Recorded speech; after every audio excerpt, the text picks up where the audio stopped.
जय हिंद। परीक्षा ने हौसलों से कहा तेरी बस की बात नहीं। परीक्षा ने हौसलों से कहा तेरी बस की बात नहीं। तो हौसलों ने परीक्षा की आंखों में आंखें डालकर बोली, चल झूठी तेरी इतनी औकात नहीं। तो इस बार परीक्षा को उसकी औकात दिखा देना है।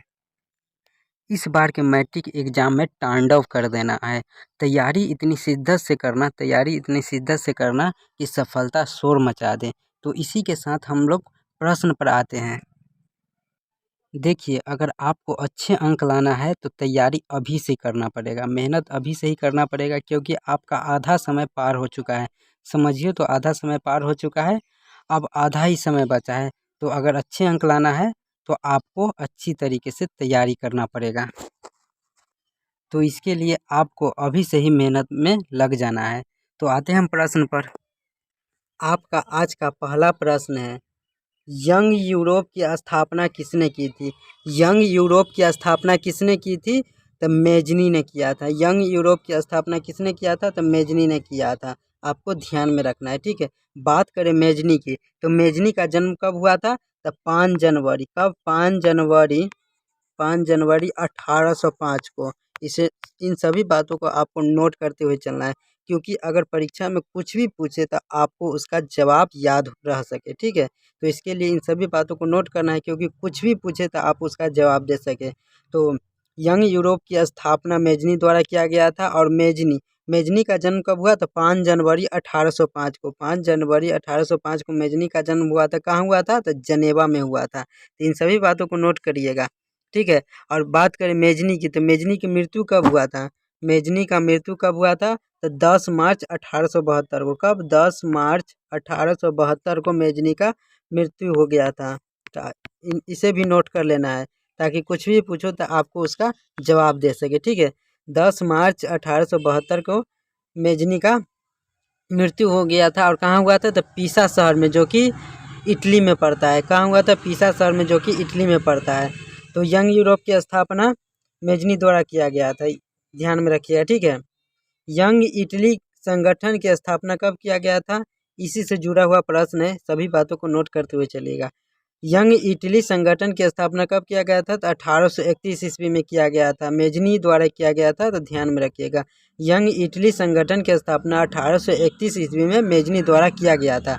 और यंग यूरोप संगठन की स्थापना 1834 ईस्वी में, 1834 ईस्वी में मेजनी द्वारा ही किया गया था। तो इन सभी बातों को ध्यान में रखिएगा, ठीक है। और मेजनी जो था कि इटली देश में एक राष्ट्रवादी दल का सेनापति था। तो इन सभी बातों को नोट करते हुए चलिएगा, ठीक है। आते हम अगले प्रश्न पर। हर प्रश्न पर अच्छी तरीके से हम लोग चर्चा करते हुए चलेंगे, क्योंकि यही सब प्रश्न आपके एग्जाम में पूछता है। इस वीडियो में हम लोग ऑब्जेक्टिव प्लस सब्जेक्टिव प्रश्न भी देखेंगे। तो वीडियो को आप सभी से निवेदन है कि पूरा देखिएगा, क्योंकि परीक्षा की दृष्टि से फर्स्ट चैप्टर हिस्ट्री का फर्स्ट चैप्टर का है, क्योंकि हमने शुरुआत से ही शुरू किया है। हिस्ट्री का फर्स्ट चैप्टर है, ठीक है। तो आप सभी को पता होगा कि हिस्ट्री में फर्स्ट चैप्टर क्या है? तो यूरोप में राष्ट्रवाद। तो यूरोप में राष्ट्रवाद से ही ये सब प्रश्न है, और इससे जुड़ा सब्जेक्टिव भी मैं कराऊंगा। तो वीडियो को पूरा देखना है। आपका अगला प्रश्न है, यूनान के स्वतंत्रता संग्राम में किसकी पराजय हुई? यूनान के स्वतंत्रता संग्राम में किसकी पराजय हुई थी? तो तुर्की की। ऑप्शन बी बिल्कुल सही हो जाएगा, ऑप्शन बी बिल्कुल सही हो जाएगा। यूनान के स्वतंत्रता संग्राम में किसकी पराजय हुई थी? तो तुर्की का पराजय हुआ था, ध्यान में रखिएगा। आपका नेक्स्ट क्वेश्चन है, यूनान के स्वतंत्रता संग्राम में किसकी पराजय हुई थी? तो ये तो प्रश्न हो गया, फिर वही प्रश्न आ गया, तुर्की। आपका राइट आंसर हो जाएगा ऑप्शन बी, तुर्की, ठीक है। आपका नेक्स्ट क्वेश्चन है, गैरीबाल्डी पेशे से क्या थे? कई बार प्रश्न पूछा गया है मैट्रिक के एग्जाम में। गैरीबाल्डी पेशे से क्या थे? तो वे नाविक थे। ऑप्शन डी बिल्कुल सही हो जाएगा, गैरीबाल्डी जो थे कि पेशे से नाविक थे। आपका अगला प्रश्न है, आपका अगला प्रश्न 4 नंबर है, काउंट काबूर को विक्टर इमैनुअल ने किस पद पर नियुक्त किया था? काउंट काबूर को विक्टर इमैनुअल ने किस पद पर नियुक्त किया था? तो प्रधानमंत्री के पद पर नियुक्त किया था।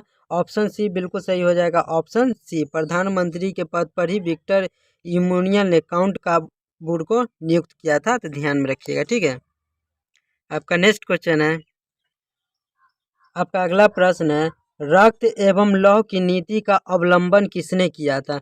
रक्त एवं लौह की नीति का अवलंबन किसने किया था? तो बिस्मार्क ने किया था। ऑप्शन सी बिल्कुल सही हो जाएगा। बिस्मार्क के द्वारा ही रक्त एवं लौह की नीति अपनाया गया था। तो आप सभी को ध्यान में रखना है, ऑप्शन सी बिल्कुल सही हो जाएगा। बिस्मार्क के द्वारा ही रक्त एवं लौह की नीति अपनाया गया था। कई बार परीक्षा में पूछा गया है, तो ध्यान में रखिएगा। ठीक है, आपका नेक्स्ट क्वेश्चन है,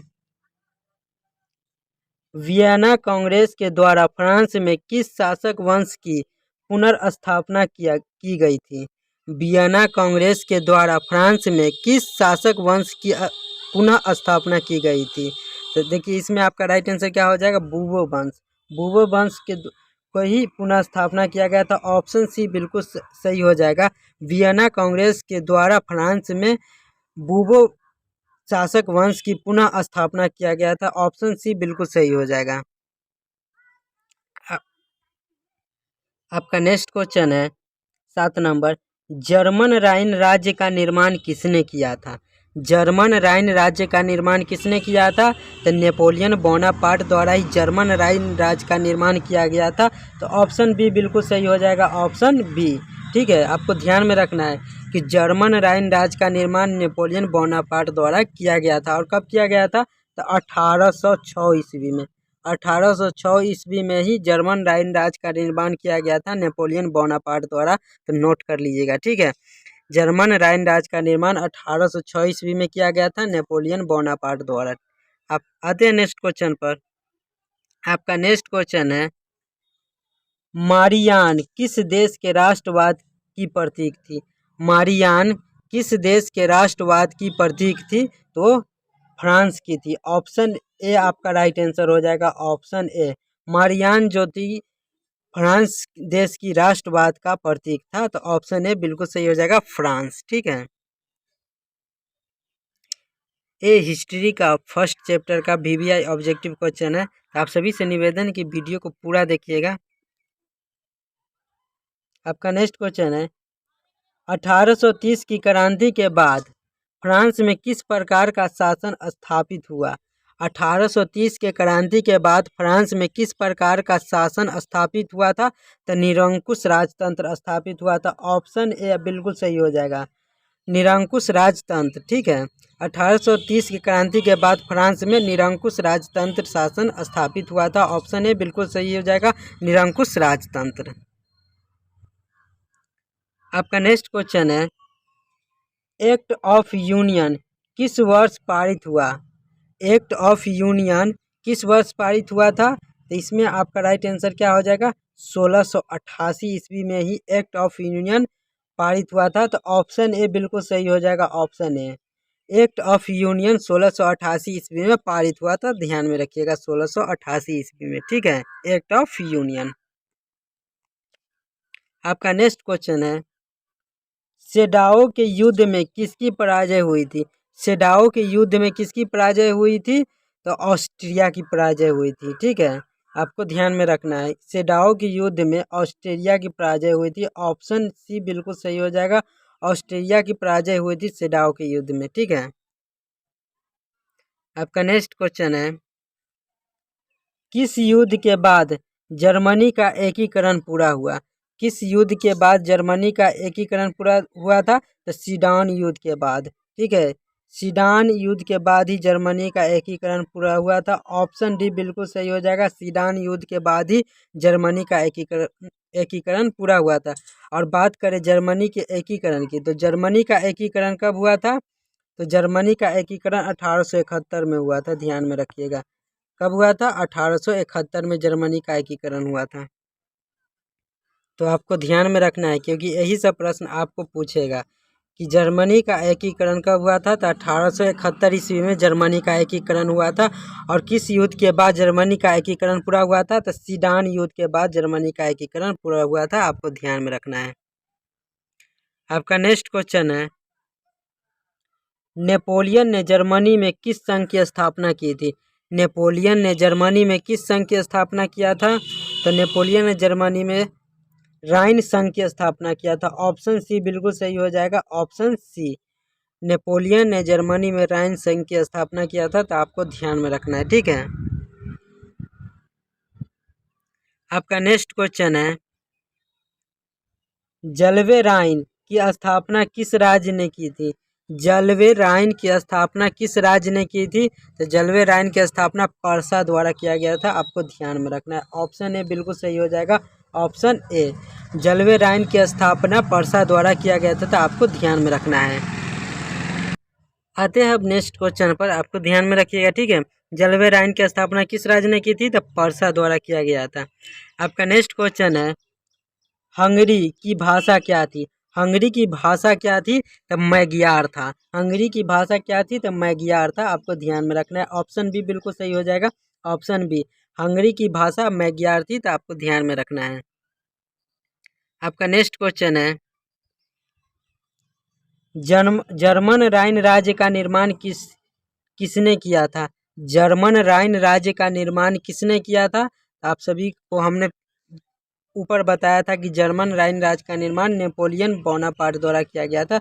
ऑप्शन बी बिल्कुल सही हो जाएगा, ऑप्शन बी। जर्मन राइन राज्य का निर्माण नेपोलियन बोनापार्ट द्वारा किया गया था, तो ध्यान में रखिएगा, ऑप्शन बी बिल्कुल सही हो जाएगा। नेपोलियन बोनापार्ट द्वारा ही जर्मन राइन राज्य का निर्माण किया गया था। यही सब प्रश्न आपको एग्जाम में पूछेगा, तो इन सभी बातों को नोट करते हुए चलना है आप सभी को, ठीक है। यूरोप में राष्ट्रवाद की पहली स्पष्ट अभिव्यक्ति कब हुई? यूरोप में राष्ट्रवाद की पहली स्पष्ट अभिव्यक्ति कब हुई थी? तो आपको ध्यान में रखना है कि 1789 ईस्वी में, 1789 ईस्वी की फ्रांसीसी क्रांति के साथ हुआ था। तो ऑप्शन ए आपका राइट आंसर हो जाएगा, ऑप्शन ए, ठीक है। यूरोप में राष्ट्रवाद की पहली स्पष्ट अभिव्यक्ति कब हुआ था? तो 1789 की फ्रांसीसी क्रांति के साथ हुआ था। 1789 के फ्रांसीसी क्रांति के साथ ही यूरोप में राष्ट्रवाद की पहली स्पष्ट अभिव्यक्ति हुई थी, ठीक है। आपका नेक्स्ट क्वेश्चन है,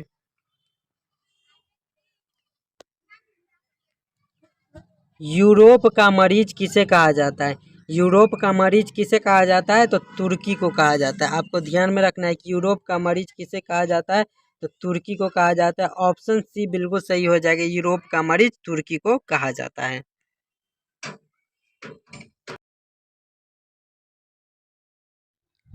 आपका नेक्स्ट क्वेश्चन है, मेटरनिक का पतन किस वर्ष हुआ? 19 नंबर क्वेश्चन है, मेटरनिक का पतन किस वर्ष हुआ था? तो 1848 में हुआ था। 1848 यानी कि मई 1848। ऑप्शन सी बिल्कुल सही हो जाएगा इसमें।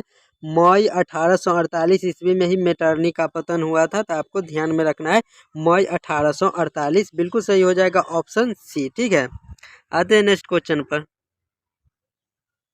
आपका नेक्स्ट क्वेश्चन है, फ्रांस में किस शासक वंश की पुनः स्थापना वियना कांग्रेस द्वारा की गई? फ्रांस में किस शासक वंश की पुनः स्थापना वियना कांग्रेस द्वारा किया गया था? तो बूबो वंश की स्थापना है, जो कि वियना कांग्रेस द्वारा किया गया था। तो इसमें आपका राइट आंसर क्या हो जाएगा? Option B. ऑप्शन बी बिल्कुल सही हो जाएगा, बूबो वंश था, आपको ध्यान में रखना है। तो ये था कुछ इंपॉर्टेंट प्रश्न वीवीआई हिस्ट्री का फर्स्ट चैप्टर का, यूरोप में राष्ट्रवाद का फर्स्ट चैप्टर का बहुत इंपॉर्टेंट क्वेश्चन था, ऑब्जेक्टिव प्रश्न था, जो कि हमने आपको करा दिया है। ऐसे ही वीडियो के लिए चैनल को सब्सक्राइब कर दें, क्योंकि रोज़ हम आपके लिए ऐसे ही वीडियो लाते रहेंगे। मिलते हैं नेक्स्ट वीडियो में। जय हिंद।